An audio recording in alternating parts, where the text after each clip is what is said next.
Good day to you, one and all. It is I, Justin Hawkins, and this is Justin Hawkins Rides Again. How comes he's wearing this all-brown ensemble? Well, I'll tell you. I wanted to blend in with the wood behind me and go for this 7 shades of look, which, of course, accents my eyes, or so, I don't know. Justin Hawkins Rides Again. I did forget, before doing my introduction song there, that I'm talking about Spiritbox today. Spiritbox have a song called Jaded, which came out on the 25th of August, and I have never heard of Spiritbox before. However, a few of you have occasionally suggested them to me in the comments.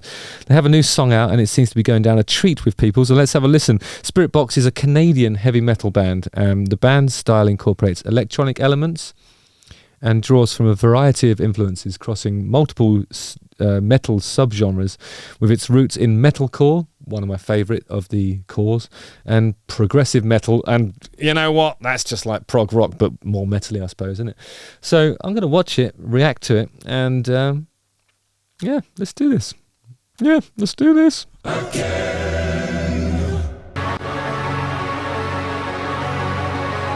So there's a cube rotating on one of its corners. It feels like that might be the actual spirit box.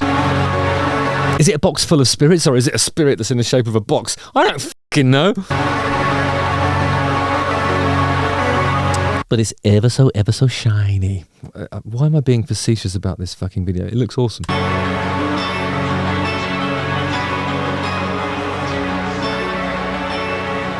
Scarcely audible dramatic monologues whispered.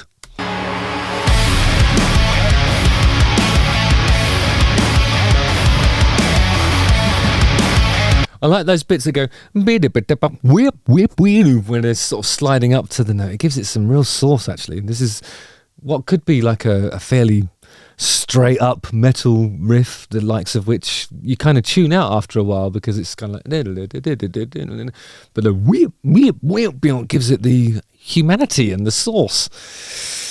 When I say sauce, I suppose I'm talking about, it's a kind of garnish to a riff, you know, like in terms of the way it's expressed. Like,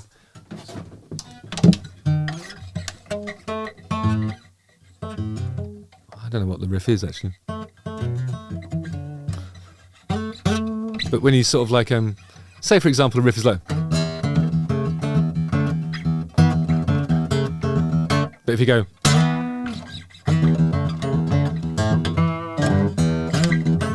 you know,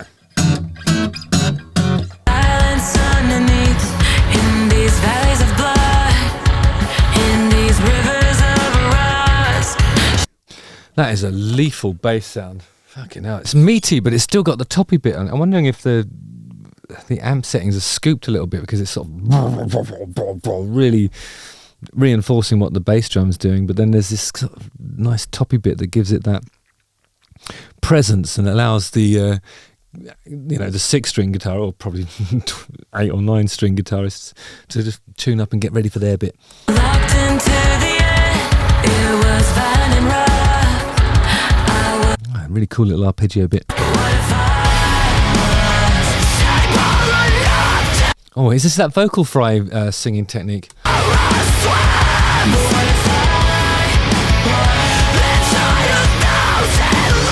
I love those shiny metal guitars. I always wonder about those because I feel like if you get a guitar that's made out of metal, it'll probably resonate in a weird way, and I think it would make the electronics difficult. I mean, luthiers among us, perhaps tell me what are the advantages and the disadvantages of a guitar that's all covered in metal?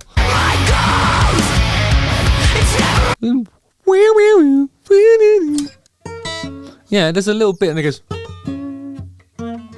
Oh, there's some interesting intervals going on in there.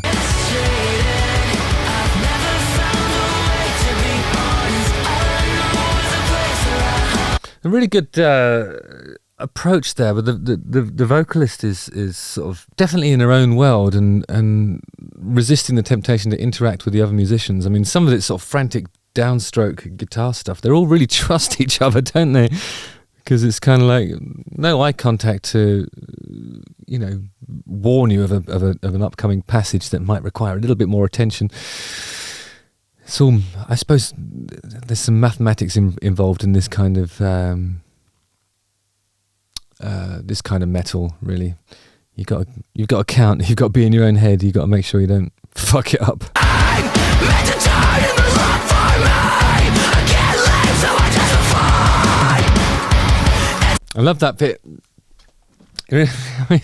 Not to compare Spiritbox to INXS, but you know that bit in New Sensation, live baby live, or whatever it is, you know, there's a drum fill that happens sort of in an unexpected place, middle of the verse. This has just happened as well. I'm going to go back to 1 minute 57 and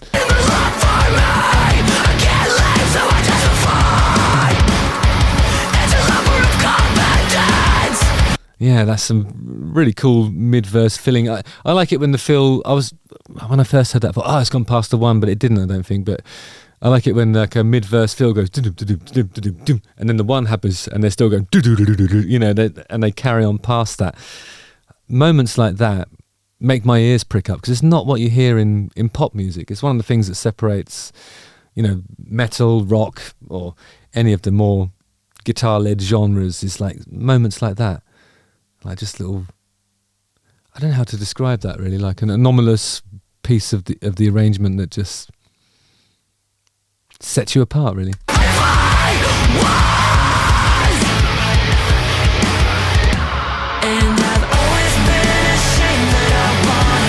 When we used to play, you know, when Darkness first started, because we're called The Darkness, I think we ended up on a lot of metal bills, and like that, how unmetal we were was quite shocking for a lot of people.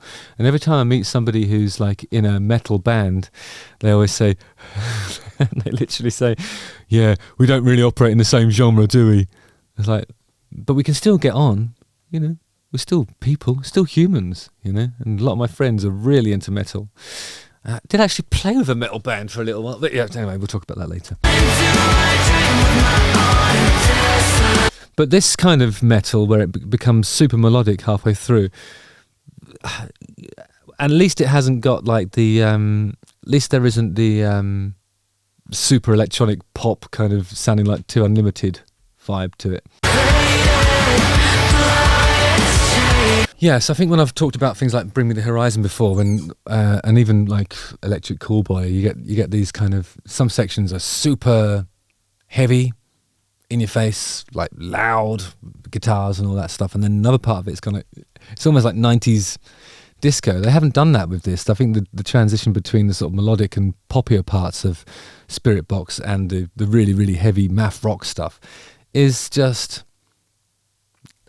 I don't know, there's just the gulf doesn't seem as wide, because the aesthetic doesn't completely change when they go into the melodic bits. It's just like, it's more, how can I put that? It's more, I suppose it's more consistent or something. I mean, those guitars are fucking really loud, even on this pop bit.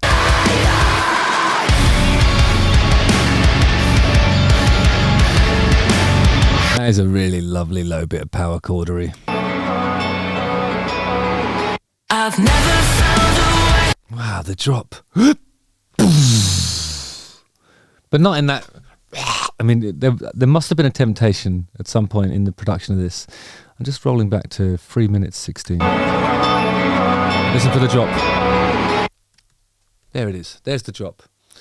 Now at that point, when everything gets sucked out and it's silent, the temptation is to come back in with a or whatever I don't know how to sing in that way, but it comes back in with the melodic part.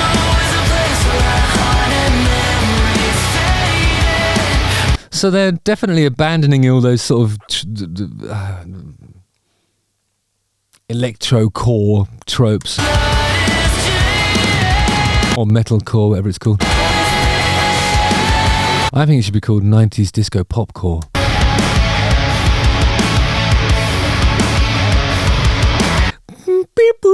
It's that one when they go from a high note and then slide up to one that's lower.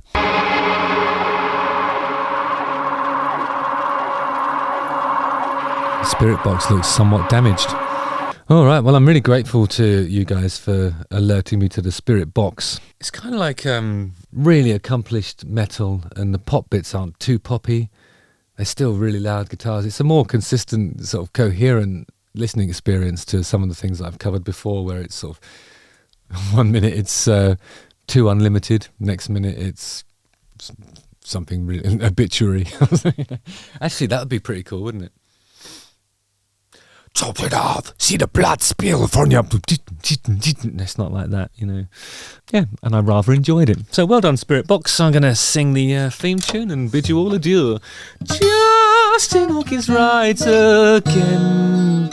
Don't forget to like, subscribe, hit the bell for notifications. Let me know what you thought of this Spiritbox thing. I know a lot of you guys are big fans. I